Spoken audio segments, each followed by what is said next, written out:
Hello ladies and gentlemen, and welcome to Ladies Come First, where today we will be discussing forks. It doesn't sound too interesting, right? But believe me, they can be. So as mentioned earlier, we will be discussing forks and their placement in a formal place setting. I'm just taking out the time to point out the forks. So we have our dinner fork, salad fork, dessert fork, and cocktail fork. It's good to know when fine dining, you always work inward. Forks do we have? We have our salad fork and our cocktail fork. Sounds overwhelming and a lot. You're going to focus on the forks starting off that are on the left side of your plates. I'm going to move the napkin. We have 2 plates and they tell us exactly what these forks are. We have our salad plate and a larger plate, which is the dinner plate, and it happens to be on the bottom, meaning that it's last.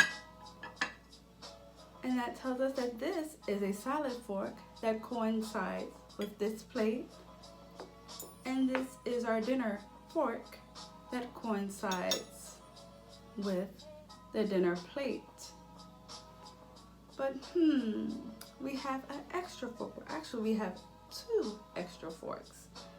The cocktail fork means that something pertaining cocktails will be served.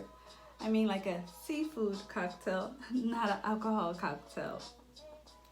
So for a seafood cocktail, you're going to use the cocktail fork, or better yet, a seafood fork. And this fork right here is for dessert, which of course would be served last. I will get back to this one, but when it comes to you guys' salad fork and your dinner fork, how do you tell the difference? Besides their position, salad fork is going to be the outermost fork, forgive me for the pause. Dinner fork is closest to the plate. This is your salad fork, this is your dinner fork. Do you notice the size? The salad fork is always smaller than your dinner fork. Now for the dessert fork. More than likely, it will be the same size and shape as your salad fork because they can be used interchangeably. So what matters most is the position that they are on the place setting. If it's above your plate, it is the dessert fork, or it's going to be used as the dessert fork. Ladies and gentlemen, that concludes today's lesson on forks. Stay tuned for upcoming shows.